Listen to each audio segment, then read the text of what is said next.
Can you name the practice that is widely acceptable today, but was repeatedly prohibited and condemned throughout the Hebrew Bible and within early Christianity up until the 16th, 17th century? It's prohibited in the legislation of Exodus, of Leviticus, of Deuteronomy. It's condemned by Ezekiel. It's condemned in the Psalms. The earliest Christians staunchly prohibited it. The Council of Nicaea says clergy are not allowed to do this. The Second Lateran Council says no Christians are allowed to do this. Martin Luther and John Calvin, who led a movement against the Catholic Church's practices, excoriated this practice.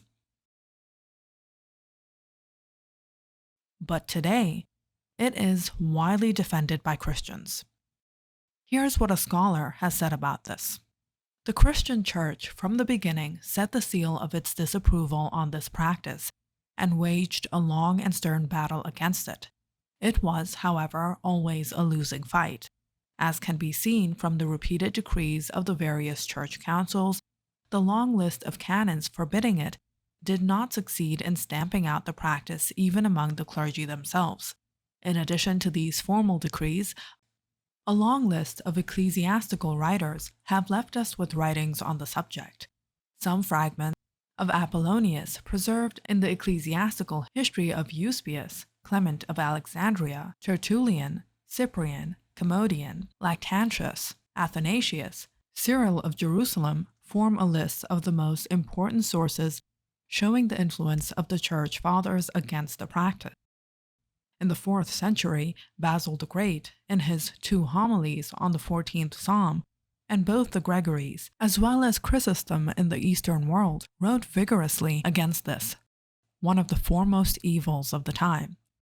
In the Western Empire, Jerome, and more especially Ambrose, strove against it with equal zeal. What am I talking about? Usury.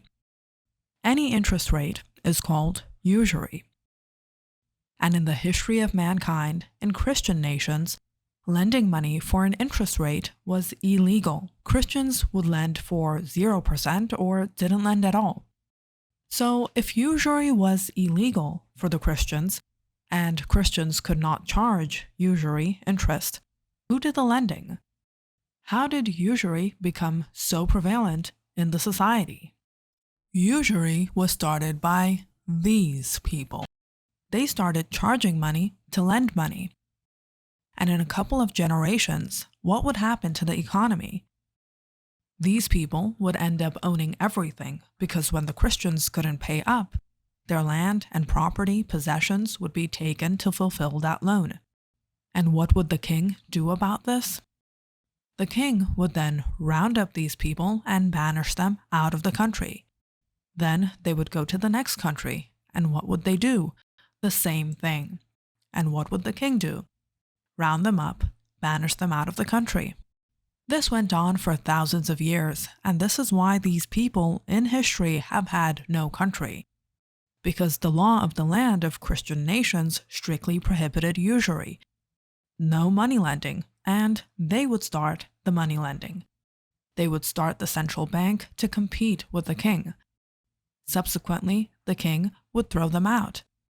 And they would go to the next country and do it again and again and again.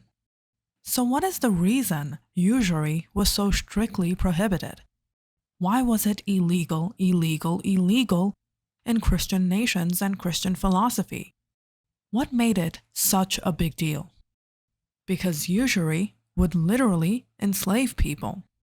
Much like how interest on credit cards, student loans, home loans, auto loans, and any kind of loans with interest enslave people today. While we're no longer in an era where there is forced slavery, there is no one whipping you to pick cotton from cotton plantations anymore. But what we do have now is debt slavery, where some people print money and you now have to pay the money back plus interest. And while Christians have always banned usury from the earliest periods of Christianity back into the Hebrew Bible, these days interest is widely defended by Christians and many others around the world. Today, it is considered no big deal. Christians have renegotiated this prohibition and this condemnation of usury because it gets in the way of people making money. Like, share, and subscribe to Truth Shall Prevail.